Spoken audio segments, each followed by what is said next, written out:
ಬಂಧುಗಳೇ ನಮಸ್ಕಾರ. ಸ್ವಿಗ್ಗಿ ಡೆಲಿವರಿ ಪಾರ್ಟ್ನರ್ಸ್ಗಳ ಕೆಲವೊಂದು ವಿಚಾರವನ್ನು ನಾನಿಲ್ಲಿ ಹೇಳಲೇಬೇಕು. ಅವರಿಗೆ ಯಾವ ರೀತಿಯಾಗಿ ಶೋಷಣೆ ನಡೀತಿದೆ ಅನ್ನೋದನ್ನು ನಾನು ಇಲ್ಲಿ ಮೆನ್ಷನ್ ಮಾಡಲೇಬೇಕು. ಬಹಳಷ್ಟು ಜನ ಅಂದ್ಕೊಂಡಿರ್ತೀರ ಸ್ವಿಗ್ಗಿ ಡೆಲಿವರಿ ಪಾರ್ಟ್ನರ್ಗಳಿಗೇನು ದೊಡ್ಡ ಸಂಬಳವನ್ನು ಪಡಿತಾರೆ ಆ್ಯಂಡ್ ಒಂದೊಂದು ಆರ್ಡ್ರಿಗೂ ಕೂಡ ಎಷ್ಟೋ ದುಡ್ಡನ್ನು ಕೊಡ್ತಾರೆ ಅಂತ ನಾವು ಅಂದ್ಕೊಂಡಿದ್ದೀವಿ. ಆದರೆ ಇಲ್ಲಿರುವಂಥ ಕೆಲವೊಂದು ಸತ್ಯಗಳನ್ನು ಕೇಳಿದ್ರೆ ಬಹಳಷ್ಟು ಜನರಿಗೆ ನೋವು ಕೂಡ ಆಗುತ್ತೆ. ಹಾಗೆಯೇ ಇಂತಹ ಪರಿಸ್ಥಿತಿಯಲ್ಲಿ ಸ್ವಿಗ್ಗಿ ರೈಡರ್ಸ್ ದುಡಿತಾ ಇದ್ದಾರೆ ಅನ್ನೋದು ಕೂಡ ಅರ್ಥ ಆಗ್ತಾ ಹೋಗುತ್ತೆ. ಕೆಲವೊಂದು ಇನ್ಸಿಡೆಂಟ್ಗಳನ್ನು ನಾನು ಇಲ್ಲಿ ಮೆನ್ಷನ್ ಮಾಡ್ತಾ ಹೋಗ್ತೀನಿ, ನೀವೇ ಇದಕ್ಕೆ ನಿರ್ಧಾರವನ್ನು ಮಾಡಿ. ಹಾಗೆಯೇ ನನಗೆ ಬಹಳಷ್ಟು ಮೆಸೇಜ್ಗಳು ಬಂದಿತ್ತು, ಬ್ಯಾಂಗ್ಳೂರಿಂದ ಆಗಿರ್ಬೋದು, ಹುಬ್ಳಿಯಿಂದ ಆಗಿರ್ಬೋದು, ಅದರ ಜೊತೆಗೆ ನಮಗೂ ಕೂಡ ಹೆಲ್ಪ್ ಮಾಡಿ ಅನ್ನುವಂತಹ ರೀತಿಯಾದಂತಹ ಕೆಲವೊಂದು ಮೆಸೇಜ್ಗಳು ಬಂದಿತ್ತು. ಅದನ್ನು ನಾನು ನೋಡಿದ್ದೀನಿ ಆ್ಯಂಡ್ ಹಾಗೇನೆ ನಮ್ಮ ಟೀಮಲ್ಲಿರುವಂತಹ ಎಲ್ಲರಿಗೂ ಕೂಡ ಇದರ ಬಗ್ಗೆ ಚರ್ಚೆಗಳನ್ನು ಮಾಡ್ತಾ ಇದ್ದೀವಿ. ಸೊ ಇದಕ್ಕೆ ನಾವು ಕ್ಲಾರಿಫಿಕೇಶನ್ ಹೇಗೆ ಕೊಡ್ಬೋದು ಅಂತ ಕೇಳಿದ್ರೆ, ಯಾವುದೇ ಕಂಪನಿ ಆದರೂ ಕೂಡ ತಮ್ಮಲ್ಲಿ ದುಡಿಯುವಂತಹ ಯಾವುದೇ ಯುವಕರಿಗೆ ಇಷ್ಟೊಂದು ಕೀಳು ಮಟ್ಟಕ್ಕೆ ದುಡಿಸಬಾರ್ದು. ಸೊ ಇದನ್ನು ನಾವು ಅರ್ಥ ಮಾಡ್ಕೋಬೇಕಿತ್ತು, ಆದರೆ ನಾವು ಅರ್ಥ ಮಾಡ್ಕೊಳ್ಳಿಲ್ಲ. ಬಹಳಷ್ಟು ಜನ ಸ್ವಿಗ್ಗಿಯಲ್ಲಿ ಕೆಲಸ ಮಾಡುವಂಥವರೇ ಹೇಳುವಂತಹ ಮಾತುಗಳು, ಇಲ್ಲ ಸರ್ ನಮ್ಗೆ ಇದರಲ್ಲೆಲ್ಲ ಏನು ಬರೋದಿಲ್ಲ, ನಮಗೆ ದುಡಿಯೋದಕ್ಕೂ ಕೂಡ ಮನಸ್ಸಿಲ್ಲ ಅನ್ನುವಂಥ ಕೆಲವೊಂದು ಮಾತುಗಳು ಕೂಡ ಬರ್ತಾ ಇದೆ. ಆದರೆ ಇದನ್ನು ಅರ್ಥ ಮಾಡಿಕೊಳ್ಳದೆ ಸ್ವಿಗ್ಗಿ ಕಂಪನಿ ಶೋಷಣೆಯನ್ನು ಮಾಡ್ತಾ ಬರ್ತಾ ಇದೆ. ಅದಕ್ಕೆ ರೀಸನ್ ಏನು ಅಂತ ಹೇಳಿದ್ರೆ, ನಾವುಗಳೇ ಇವರುಗಳನ್ನು ಬೆಳೆಸಿರೋದು. ಆದರೆ ನಾವಿಲ್ಲಿ ಅರ್ಥ ಮಾಡಿಕೊಳ್ಬೇಕಾದಂತಹ ವಿಚಾರ ಏನು ಅಂತ ಕೇಳಿದ್ರೆ, ನಾವುಗಳು ಬೆಳೆಸಿದ್ದೀವಿ ಸರಿ, ಆದರೆ ಡೆಲಿವರಿ ಕಂಪನಿ ನಮ್ಮನ್ನು ಪಾಲುದಾರರು ಅಂತ ಘೋಷಿಸಿದೆ. ಇದನ್ನು ಅರ್ಥ ಮಾಡಿಕೊಳ್ಳದಂತಹ ಫ್ಲೀಟ್ ಮ್ಯಾನೇಜರ್ಗಳಿಂದ ಹಿಡಿದು ಎಲ್ಲರೂ ಕೂಡ ಇವರ ಬಗ್ಗೆ ಯಾರೂ ಕೂಡ ಕೇರ್ ಅನ್ನು ತಗೋತಾ ಇಲ್ಲ. ಕೇರ್ ಅಂತ ಹೇಳಿದ ತಕ್ಷಣ ಯಾವುದೋ ರೀತಿಯಾಗಿ ಲಕ್ಷ ಕೊಡಿ ಅಂತ ಯಾರೂ ಕೂಡ ಇಲ್ಲಿ ಕೇಳ್ತಾ ಇಲ್ಲ. ನಿಮ್ಮ ಕಂಪನಿಯ ಲಾಭವನ್ನು ನೀವೇ ಇಟ್ಕೊಳ್ಳಿ ಸ್ವಾಮಿ, ಆದರೆ ದುಡಿಯುವಂತಹ ಯುವಕರಿಗೆ, ದುಡಿಯುವಂತಹ ಏನು ಕಾರ್ಮಿಕರಿದ್ದಾರೆ ಅವರಿಗೆ ಸರಿಯಾಗಿ ಸಂಬಳ ಕೊಡಿ. ದಿನನಿತ್ಯ ನಾವು ನೋಡುವ ಹಾಗೆ ನನಗೆ ಕೆಲವೊಂದು ಸ್ಕ್ರೀನ್ಶಾಟ್ಗಳು ಬಂತು.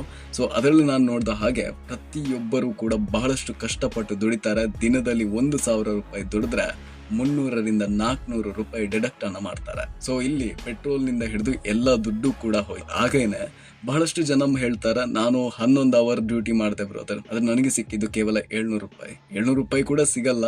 ಅಂಡ್ ಹಾಗೇನೆ ಇದಕ್ಕೆಲ್ಲ ಪ್ರೂಫ್ಗಳು ಕೂಡ ನಮ್ಮ ಹತ್ರ ಇದೆ. ಇದರ ಬಗ್ಗೆ ಯೋಚನೆ ಮಾಡಿದಾಗ ಇಂತಹ ಕೆಲಸಗಳು ಬೇಕಾ ಅನ್ನೋದು.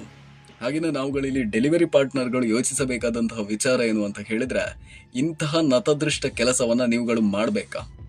ನಿಮಗೆ ಬುದ್ಧಿ ಇದೆ ಅಂತ ಹೇಳಿದ್ರೆ ಇಂತಹ ಕೆಲಸಗಳನ್ನ ಸ್ವಲ್ಪ ದಿನ ಲಾಗೌಟ್ ಮಾಡಿ ಇಡೋದನ್ನ ಬಿಟ್ಟು ನೀವು ಮತ್ತೆ ಭಿಕ್ಷುಕರ ಹಾಗೆ ಮತ್ತೆ ಅದೇ ಕೆಲಸಕ್ಕೆ ಹೋಗಿ ಅದರಲ್ಲೇ ದುಡಿಬೇಕು, ನನಗೆ ಇದರಲ್ಲೇ ದುಡ್ಡು ಬೇಕು ಅನ್ನುವಂತಹ ಬುದ್ಧಿ ನನಗೆಲ್ಲೋ ಸರಿ ಅಂತ ಅನ್ನಿಸ್ತಾ ಇಲ್ಲ.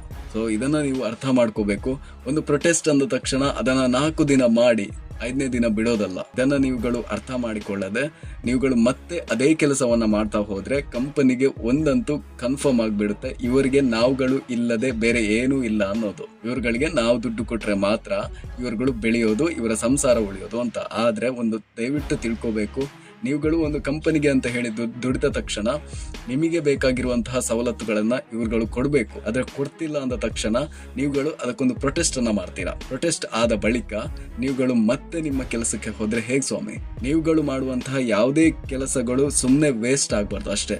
ನಾವು ಈ ವಿಡಿಯೋವನ್ನ ಮಾಡ್ತಾ ಇರುವಂತಹ ಉದ್ದೇಶ ಇಷ್ಟೇ, ಒಂದು ಪ್ರೊಟೆಸ್ಟ್ ಅಂದ ತಕ್ಷಣ ಅದನ್ನ ಮಾಡಿ ಆಮೇಲೆ ಕೈ ಬಿಡೋದಲ್ಲ, ಅಥವಾ ಮತ್ತೆ ಅದೇ ಕಂಪನಿಗೆ ಹೋಗಿ ನೀವುಗಳು ಕೊಟ್ಟಿರುವಂತಹ ದುಡ್ಡಿಗೆ ನಾವು ದುಡಿತೀವಿ ಅನ್ನುವಂತಹ ಬುದ್ಧಿ ಇದೆಯಲ್ಲ, ದಯವಿಟ್ಟು ಯಾರಿಗೂ ಬೇಡ.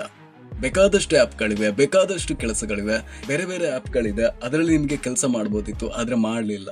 ಹಾಗೇನೆ ನಾವುಗಳಲ್ಲಿ ಗಮನಿಸಬೇಕಾದಂತಹ ವಿಚಾರ ಏನು ಅಂತ ಹೇಳಿದ್ರೆ, ಇಲ್ಲಿ ಯಾರೋ ಒಬ್ಬ ಪ್ರೊಟೆಸ್ಟ್ ಅನ್ನ ಮಾಡ್ತಾರೆ, ಒಬ್ಬ ಅಲ್ಲ 800 ಮಂದಿ ಮಾಡಿದ್ದೀರಾ. ಇದನ್ನ ವ್ಯರ್ಥ ಆಗೋದಕ್ಕೆ ಬಿಡಬೇಡಿ.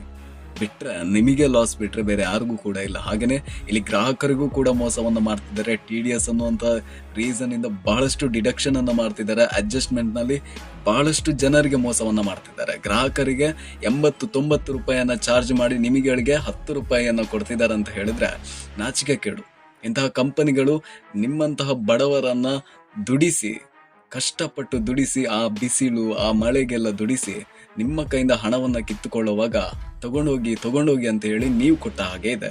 ಸೊ ನೀವುಗಳಲ್ಲಿ ಗಮನಿಸಬೇಕು, ಯಾರೇ ಆಗಿರಲಿ, ಇಷ್ಟು ಜನ ಇದ್ದೀರಾ, ಇಷ್ಟು ಜನ ಸ್ವಿಗ್ಗಿ ಕಂಪನಿಯಲ್ಲಿ ಕೆಲಸವನ್ನ ಮಾಡ್ತಾ ಇದ್ದೀರಾ, ನೀವುಗಳು ಅರ್ಥ ಮಾಡಿಕೊಳ್ಬೇಕು. ನಾವು ಮತ್ತೆ ಅವರ ಬಳಿ ಹೋದ್ರೆ ಭಿಕ್ಷೆಯನ್ನ ಬೇಡದ ಹಾಗೆ ಅನ್ನುವಂತಹ ಒಂದು ಮನಸ್ಥಿತಿ ನಿಮ್ಮಲ್ಲಿ ಬಂದ್ಬಿಟ್ರೆ ಮೇ ಬಿ ಈ ಪ್ರೊಟೆಸ್ಟ್ ಖಂಡಿತವಾಗ್ಲೂ ಸಕ್ಸಸ್ ಆಗುತ್ತೆ. ಇಲ್ಲ ಅಂತ ಹೇಳಿದ್ರೆ ಯಾರೋ ಒಬ್ಬ 10 ಜನ ಪ್ರೊಟೆಸ್ಟ್ ಅನ್ನ ಮಾಡ್ತಾರೆ, ಇನ್ನು ಉಳಿದಂತಹ 30 ಜನ ಮತ್ತೆ ಅದೇ ಕೆಲಸಕ್ಕೆ ಹೋಗಿ ಅಲ್ಲೇ ಲಾಗಿನ್ ಮಾಡಿ ದುಡಿತಿದ್ದೀರಾ ಅಂತ ಹೇಳಿದ್ರೆ ಇದು ಯಾವುದು ಕೂಡ ಸರಿಯಾಗೋದಕ್ಕೆ ಚಾನ್ಸೇ ಇಲ್ಲ. ನೀವುಗಳು ಇದನ್ನು ಅರ್ಥ ಮಾಡ್ಕೊಳ್ಳಿ. ಹಾಗೆಯೇ ನಿಮ್ಮ ಹೋರಾಟ ಎಲ್ಲಿವರೆಗೆ ಇರುತ್ತೆ ಅಂತ ಹೇಳಿದ್ರೆ ಅಲ್ಲಿವರೆಗೆ ನಾವು ಕೂಡ ಬೆಂಬಲವಾಗಿ ಇರ್ತೀವಿ ಅನ್ನುವಂಥ ಮಾತಿನೊಂದಿಗೆ ಈ ವಿಡಿಯೋವನ್ನು ಎಂಡ್ ಮಾಡ್ತಾ ಇದ್ದೀನಿ. ಧನ್ಯವಾದಗಳು.